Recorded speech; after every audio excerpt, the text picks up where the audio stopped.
What's up, y'all? Welcome to the Sam the Beard Guy channel.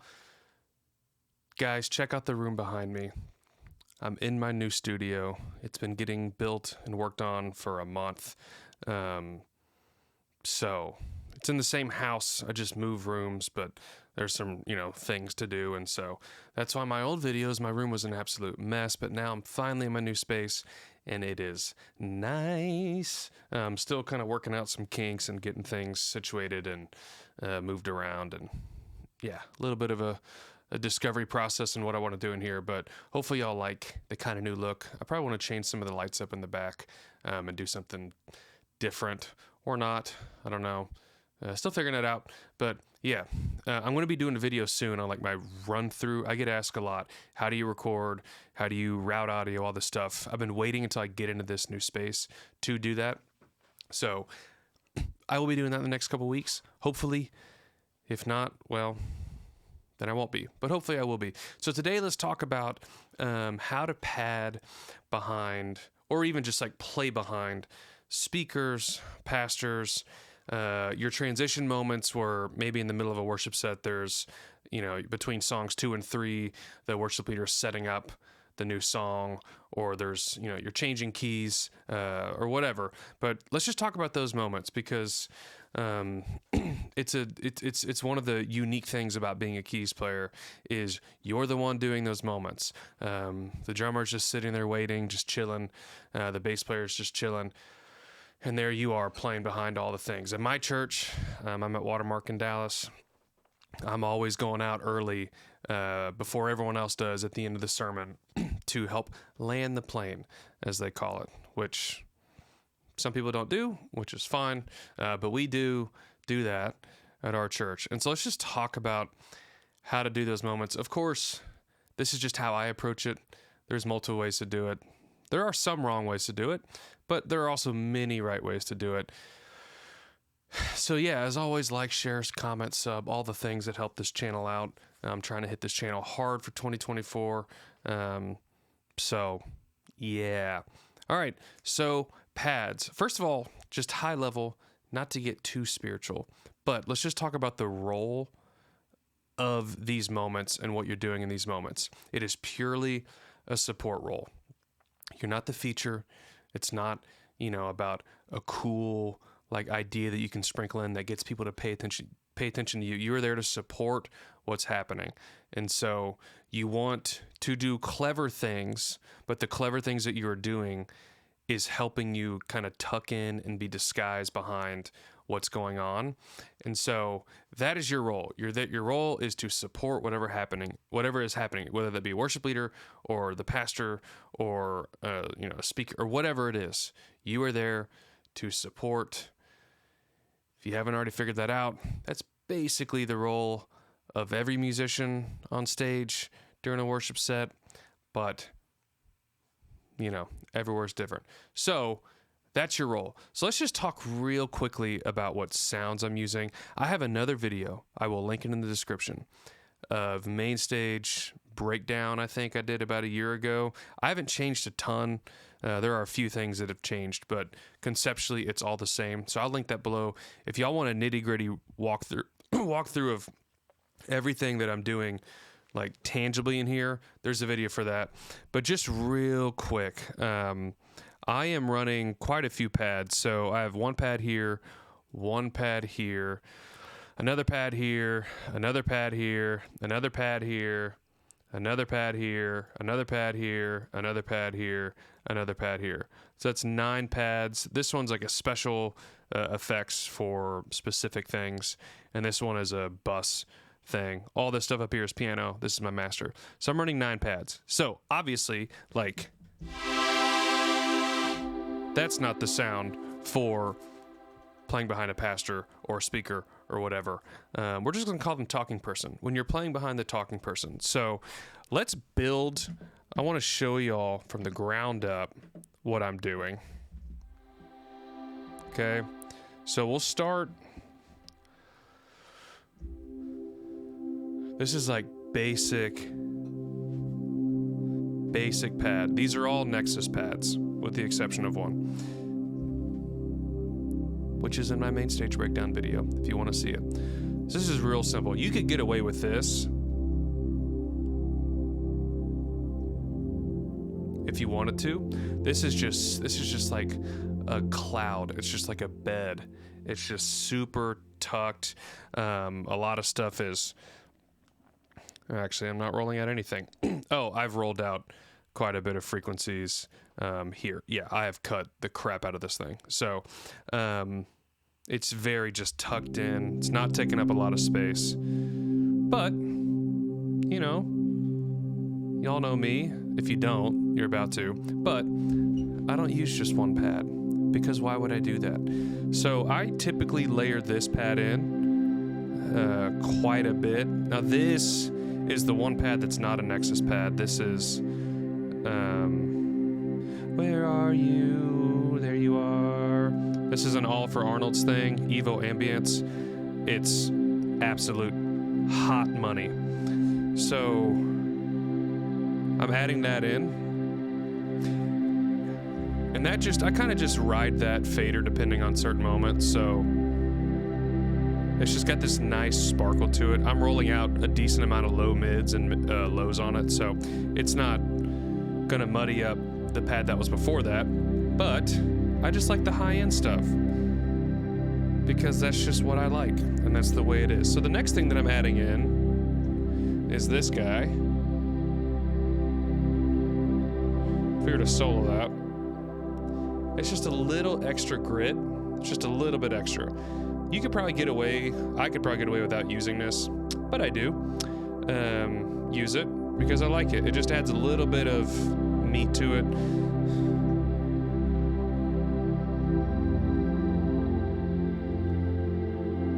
You know, just a little sprinkle, just a tiny, tiny bit. And then the next guy I add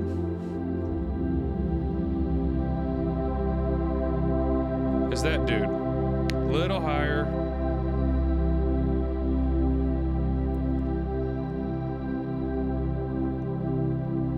And then one more, of course.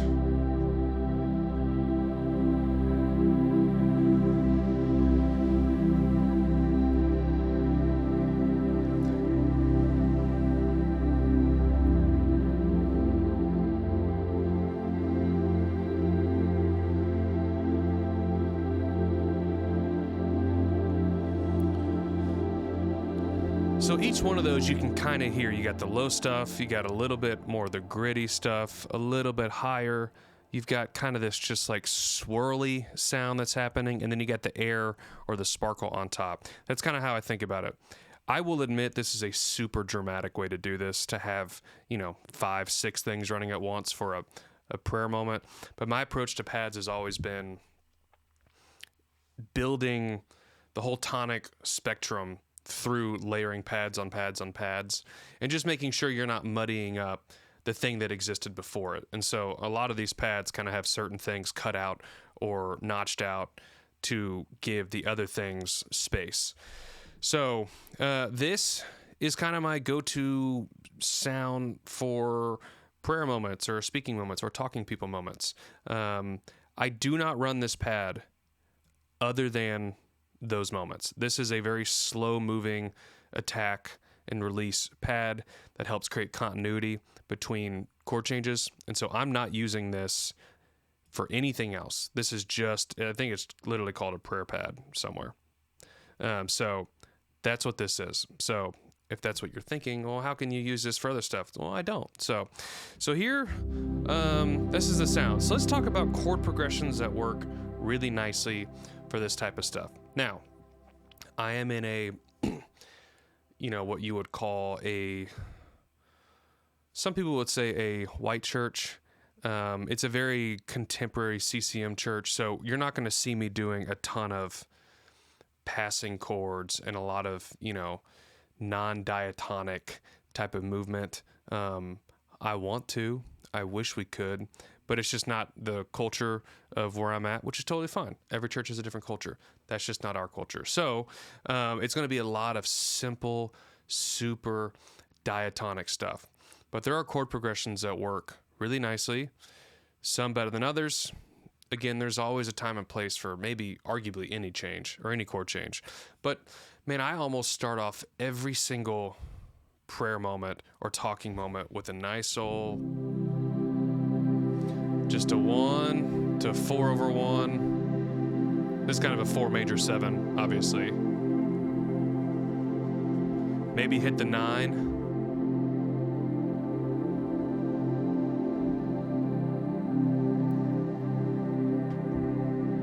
Kind of go back to it.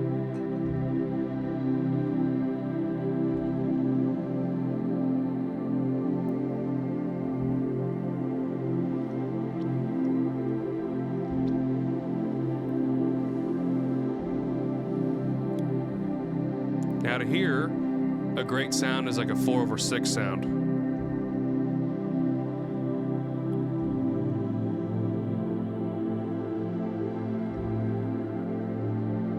And you got that 9 in there too.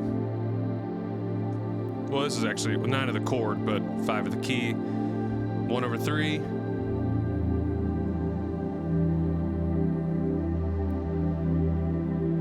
And then back to 4.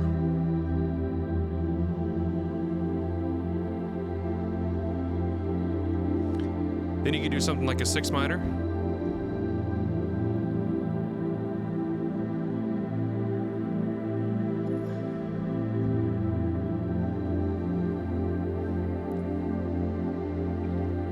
To 1.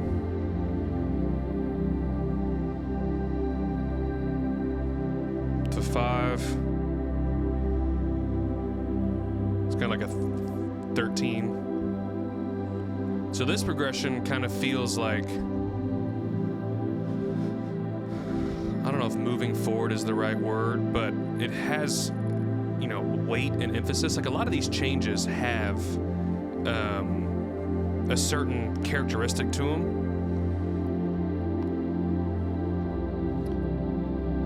And this chord progression kind of feels like the end. Like, okay, like this is how we get serious about our lives. This is how you get your act together, you know, because my, you know, 5th uncle, whatever. So don't do the same thing, whatever. That's what this kind of feels like. It's like the call to action type of progression. So let's go to 4. This is the old, you know, 4, 5, 6, 1 over 3 progression that every other worship bridge uses. This kind of has an uplifting characteristic because, you know, you're moving up in the key. 4, 5, 6 to 1 over 3, or you could do 1 to kind of add a bit of weight. Maybe walk it up to 1 over 3 to 4.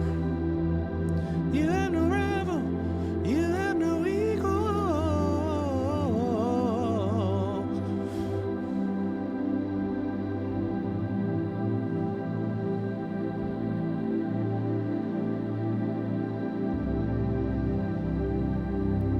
Now, this is a little bit of a more different one, but I like using this too. Go to 2 minor.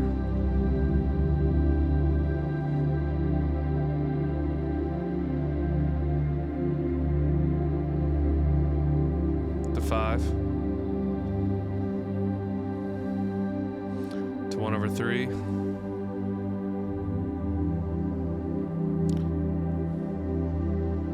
This is a great like progression when it's like reflective, you know, so it's like, hey, why don't everyone, you know, take a moment to reflect on everything that I just said, whatever those things were.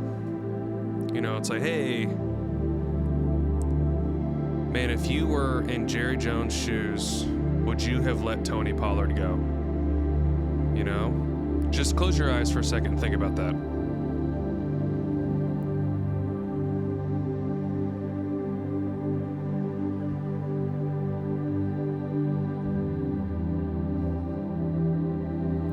Just got a reflective, you know, nature to it. Or it's like, hey, you know, everyone close their eyes, and I want you to think about, you know, the next time, you know, you're cooking a ribeye. Sorry, vegetarians. You're cooking a ribeye, and you ask yourself, you know, should I do it medium rare or well done? why don't you think about for a second what type of person you want to be? And I shouldn't have to say what the right answer is. That conviction should drive you and make you feel just one way, because there's only one way to cook a steak. And hopefully that's revealed to you through prayer in just this next minute. So if you all just close your eyes, the worship band's gonna load on. We're gonna sing one final song and just really think about what I've driven home today. You know what I'm saying? It's like this is a reflective type of progression. So that's only 4 or 5 progressions, but they all kind of have different characteristics. The 1 to 4 is kind of like, okay, we've been talking, and that's cool, and we're gonna keep talking for a little bit more, right? And then when you kind of go to that 4 or 6, it's like there's just a little bit of like, okay, we're moving somewhere type of feel.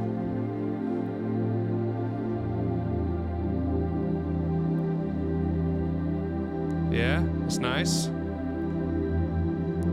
And then the 6, 4, 1, 5 kind of has like a, propelling kind of we're going somewhere type of vibe. The 4, 5, 6, 1 over 3 has this uplifting type of thing. The 2, 5, 3, 6, has a reflective kind of quality. Again, these are subjective characteristics. It's what I feel when I play these. Another one that we didn't even talk about is like 7 to 5 over 7, or 6 to 5 over 7. To 1 over 3.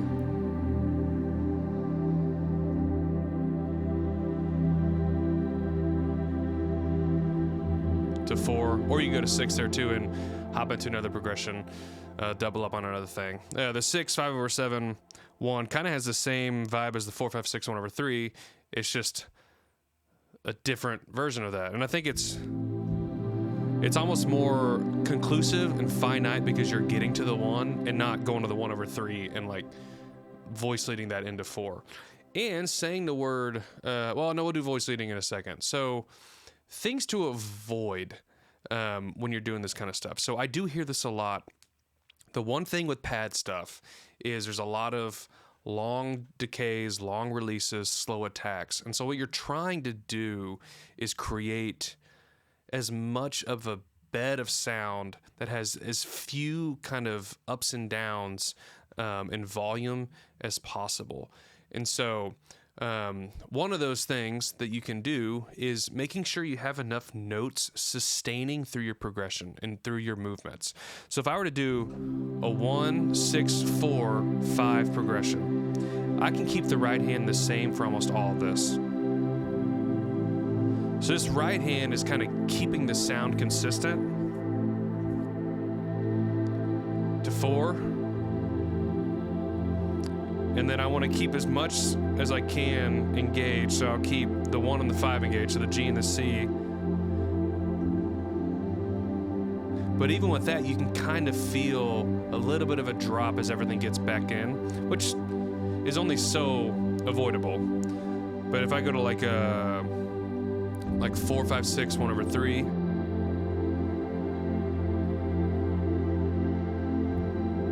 I can kind of keep this shape in the right hand. I'm throwing the 3rd in there, of course. To 6.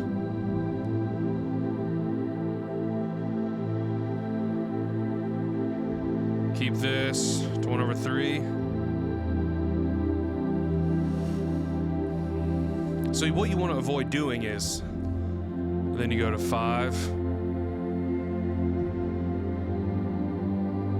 to 6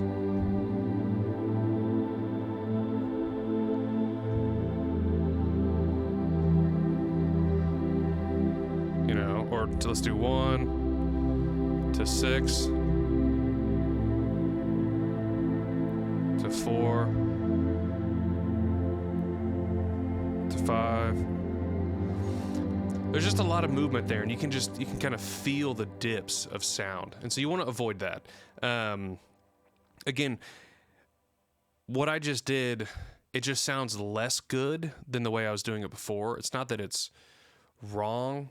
I guess you can make an argument that if there's a better option, then doing the less better option is the wrong option. But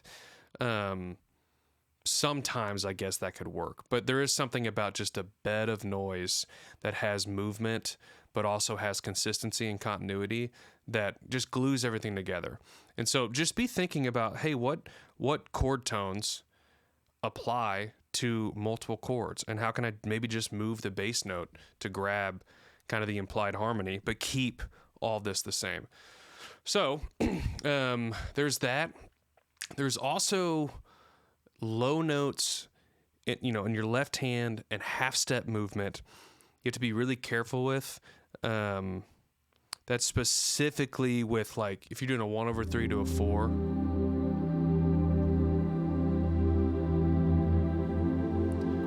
There is that transition moment where you hear the E fading out and the F coming in.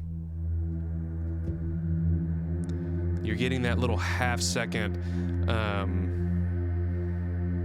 of just rub. And so a way you can kind of cheat that is come off the E for like a quarter of a second.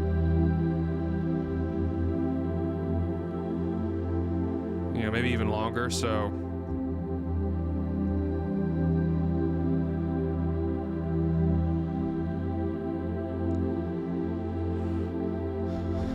just that like quarter to a half second of release, letting that tail have a little bit more of its own real estate, and then coming in with a new note, that makes a big difference. This is like really particular, but that is something that,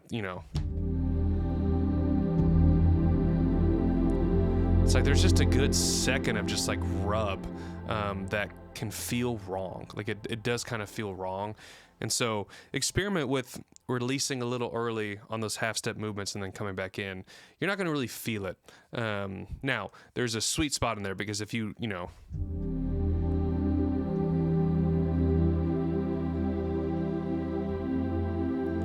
but even that doesn't even sound that bad. I still think that's better than, getting that half step rub in there. So now if you're in a church that has the subs on +20, then you might feel that, but that's different than what we're talking about. So, okay. And so the last thing I want to talk about, and I've been doing it, but it's really, I'll call it voice leading. And so,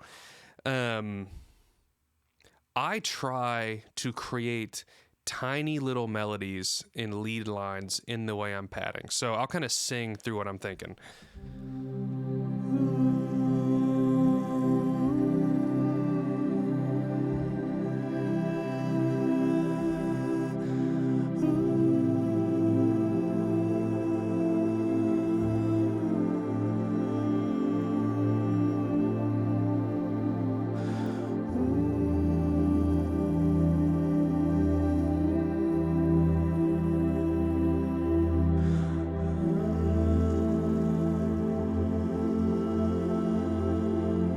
So you even see on that, I went to the A earlier than the 1/3 to kind of create a little continuity. So I'll do that again.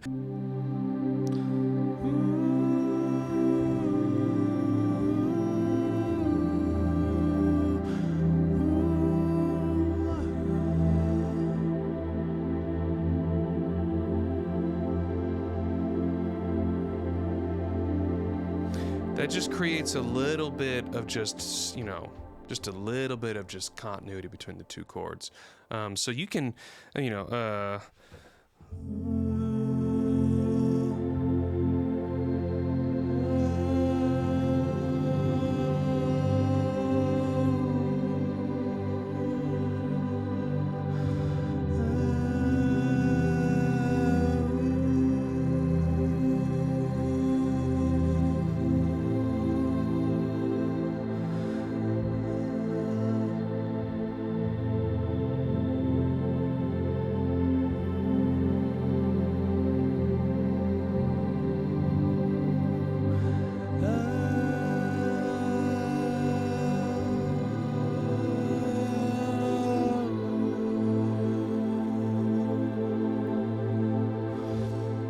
So just a little voice leading goes a long way. So when you're playing this type of stuff, be thinking about the progressions at work. Be thinking about making sure you're sustaining notes between chords to kind of get some continuity. A lot of that sustaining will come through like good voice leading, kind of hitting those target notes earlier. When we landed on that A, before we actually transition to the 1/3 chord, like that kind of stuff just creates this glue it's a way to take your padding up the next 27% behind talking people moments. And so, yeah, man, hopefully this was all helpful. Thank you all for watching. Implement these or don't. So thank you all for watching. Make sure to like, sub, share, comment, all the things. Patreon. And I will see y'all later.